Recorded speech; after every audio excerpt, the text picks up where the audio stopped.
All right, guys, this is going to be um, video on patrolling.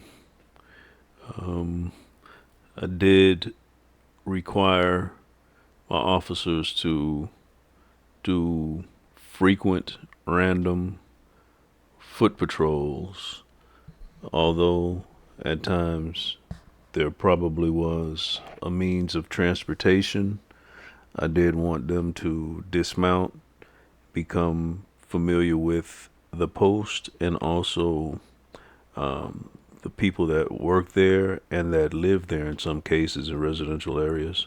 So, as I said, the videos are a little older, but the principles are solid, and I hope that you can benefit from them. So, here you go. At first glance, patrolling a post looks rather simple. You just walk around, look good, and then at the end of the week, you pick up your paycheck. Anyone can walk around in a uniform, but not anyone can patrol correctly or be a professional security officer. There's a lot more to patrolling than just walking. Many times, you're the only person at a facility that is worth millions of dollars. What if a fire was to break out? Who would call the fire department? What if someone backed a truck up to the loading dock and was stealing thousands of dollars of merchandise? Who would see it? Who would call the police? The security officer, that's who. Patrolling goes beyond just observing things like that. You need to know company procedures and policies, post orders, know what to do in emergencies, how to spot security hazards, be able to notice something suspicious. The list goes on and on. So you see, it's a whole lot different than just walking around and looking good. Let me start at the beginning. When do you start your patrol duties? At the start of your shift? No. Start preparing yourself on the way to work. Begin by leaving your personal affairs and personal problems at home, because the job is going to need your full time and attention. Get into a job mindset. Think about the posts, the layout, the duties you need to carry out, the people you will be meeting, and so forth. The purpose of a security officer is to protect the customer's assets. And by asset, I mean what they own and things of value. In the security guard industry, customer assets are divided into three categories: property, people, and information. Property assets are defined as all the material things the customer owns.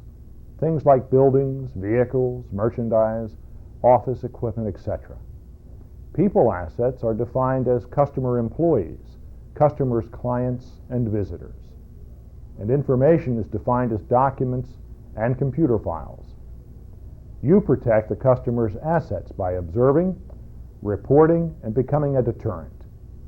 When I say observe, I mean that you stay alert, stay attentive, and remain focused on your duties.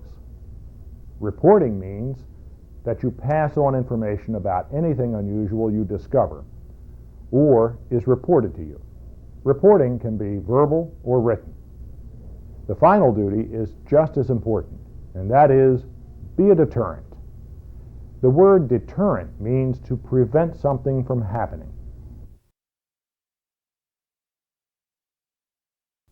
While on patrol, always be on the lookout for the unusual. And what I mean is, look for anything that is different from what is supposed to be, or different from when you last saw it. To do this, you need to use your six senses. And yes, I said six senses. They are see, hear, feel, smell, taste, and the sixth one is common sense.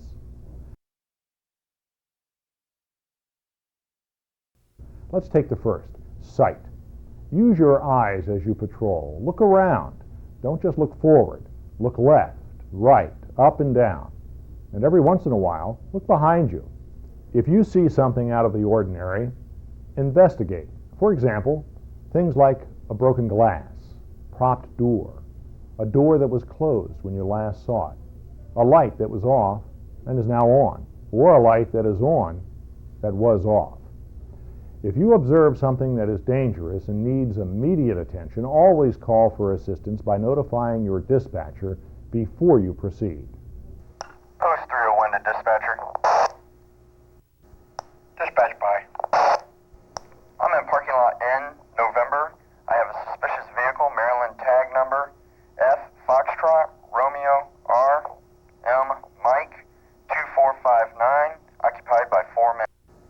On the other hand, if you see a minor incident such as a leak in the basement, a cracked sidewalk, an accumulation of trash in an area, you don't have to call for immediate assistance. Write it in your notebook and then follow it up later with a report. Alert observation is not only important while patrolling, it is essential.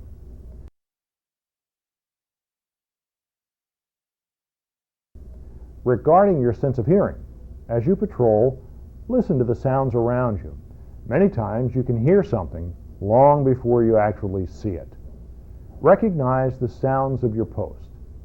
If you hear strange sounds like glass breaking, a car starting up in a building that is supposed to be empty except for you, check it out.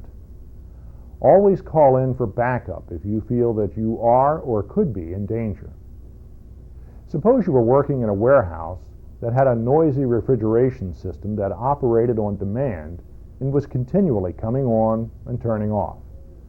By knowing that it is an automatic system, you could disregard those sounds. Then, of course, you should also listen for silence.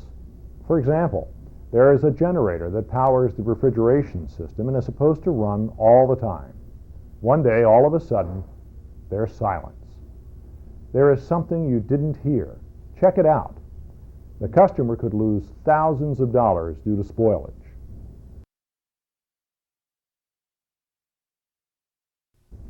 Your sense of smell is important as well. You will probably smell the smoke from a fire long before you actually see the fire.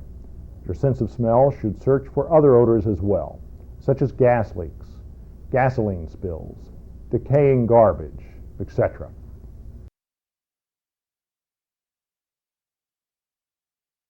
Use your feeling senses. What I mean is, don't just use your hands, use your entire body. For example, if the building's temperature suddenly becomes very warm, perhaps the air conditioning system is broken. And while I'm discussing the feeling senses, let me take a moment and point out a safety tip that could save you from serious injury or even save your life. If while checking doors, you touch a door handle that is very hot to the touch, don't open that door. There could be a fire smoldering behind it. By opening it, you could allow oxygen to enter the room and could cause what is known as a fire flashback. You could sustain serious, if not fatal, injuries. So never, never open hot doors. And always sound the fire alarm, notify the fire department and management immediately when you come across a situation like that. A door panel usually gets hot before the doorknob is hot, so get in the habit of touching the door panel before you grab the doorknob. I suggest you make this a habit. It is one habit that could save your life.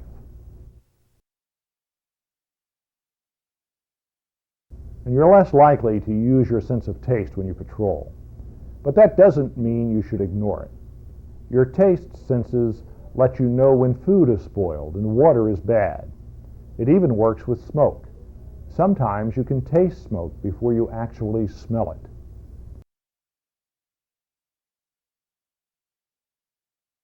Last but certainly not least is your common sense. Using common sense on patrol ties all the other senses together. Use your common sense in conjunction with all the other senses. If you don't, you're just wasting time. Using common sense is actually easy. When you look at something, ask yourself, why? Why is that person in the building? If you know the answer, oh, that's the nighttime janitor coming to work, then you have the answer.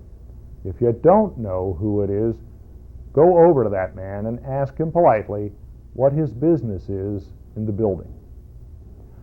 Why can't I hear the air conditioner? Why is it so hot in the building? Why is there broken glass on the floor? Why is the door propped open? Why is the alarm sounding? The list goes on and on. As I said, it's simple. Just ask why.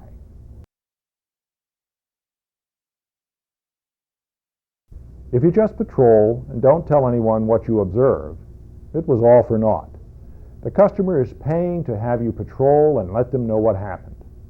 So reporting is a very important part of patrolling. Reporting is not difficult if you follow a few simple rules. When you make a report, regardless if it is a formal report like an incident report or just a simple daily log, be sure the report includes the 4 W's. They are who, what, when, where, and sometimes the 5th W, why. If you include them every time you make a report, you can't go wrong.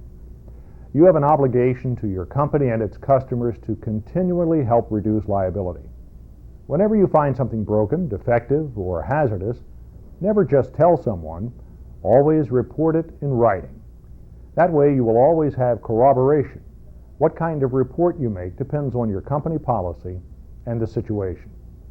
Sometimes you might have to report the same incident more than once. Let me give you an example. Suppose when you come to work, you've seen the same fire emergency door broken that you reported the night before. Do you say, "Oh, I already reported that"? No, you report it again. And if it continues day after day, keep reporting it day after day, because it could become a liability issue. Here's another example. Let's say that the fire door is broken. It is a door that needs to be kept locked to prevent unauthorized persons from entering the building. But a few days later, the door is still defective and someone enters the building and assaults a tenant. The tenant sues your company, the building owners, and possibly even you. Now you are in court and ask about the door. You tell the lawyer you reported it once. He would then ask you if you observed the broken door on any days after you first reported it. You would have to say yes. Then they would want to know why you didn't keep reporting it. The hole gets deeper and deeper and starts to look like maybe you're to blame and caused the assault.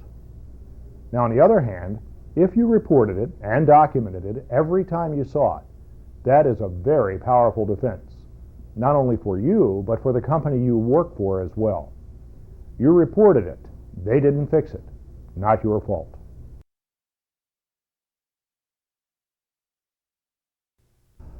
A large part of your time is spent being a deterrent. All you have to do is be visible. Criminals don't like to see witnesses, especially if the witness is in police or security officer uniform. Your security officer uniform tells everyone what your purpose is, and at the same time it enforces your deterrent effect. You will probably never know how many crimes you have prevented. Have you ever heard of a criminal going up to a police or security officer and saying, "Because you're here, I'm not going to steal anything, so I'm going to go somewhere else and steal"? Of course you haven't. The fact of the matter is, the police or security guards are never going to stop criminals from wanting to commit crime. You just can't take away their desire, but you can take away the opportunity. You accomplish this by just being there and in uniform. This will most likely cause them to move on. The uniform makes a statement. My job is a security officer. If you commit a crime, I will do something about it. If you doubt me, then think about this. You're driving on a highway. Suddenly you see a police car. What's the first thing you would do? Right, ease back on the gas pedal. Look at your speedometer and slow down if necessary. The policeman didn't do anything except be present. There is the deterrent effect I was talking about. And how about the burglar that sees 2 stores? One has a sign on the door, burglar alarm. The other does not. Which store is the burglar more likely to break into? Right, the one without the burglar alarm. The alarm system was a deterrent. What I'm saying is that criminals tend to commit crimes where there is the least resistance, and security officers represent resistance.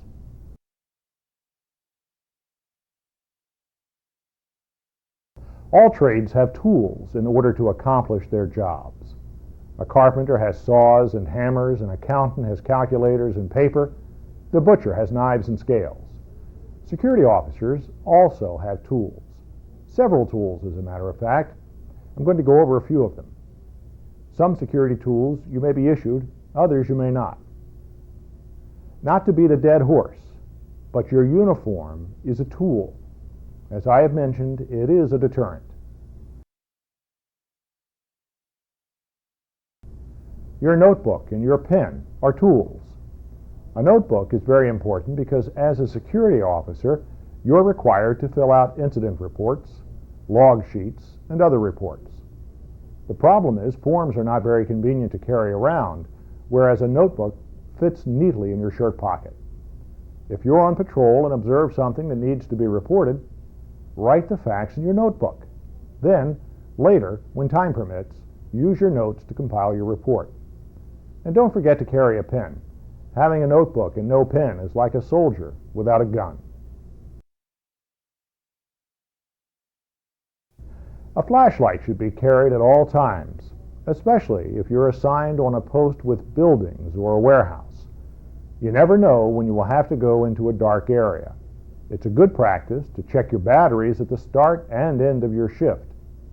If they become weak, replace them. Otherwise, a flashlight becomes just dead weight. Two-way radios allow you to communicate with your dispatcher, other security officers, and call for assistance or call for a supervisor, and it allows you to receive assignments. For your own personal safety, always insert a fresh battery at the beginning of your shift. There is nothing more frustrating than having a radio go dead on you just when you need it the most. A nightstick is a defensive weapon. It is not an offensive weapon. It is to be used to defend you in the event you are attacked. You should not walk around with a nightstick in your hand. While patrolling, it should be carried on your belt until needed. A nightstick should never be carried unless you have been properly trained and authorized by your company and the law of your state. In this day and age, with AIDS, HIV, and hepatitis B prevalent, there is always the possibility that you could come into contact with someone that is affected. A blood-borne pathogen kit can be used to protect you. These kits usually consist of a pair of rubber gloves, a face mask, and eye protection.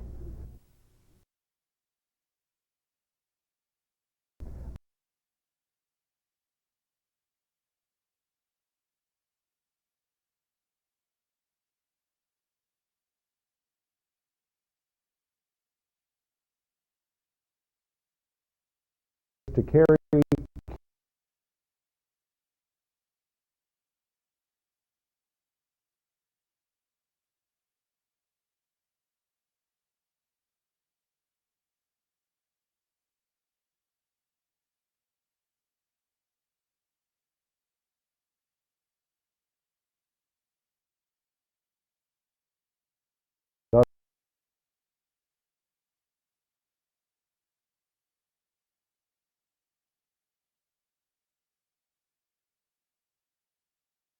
unlock doors.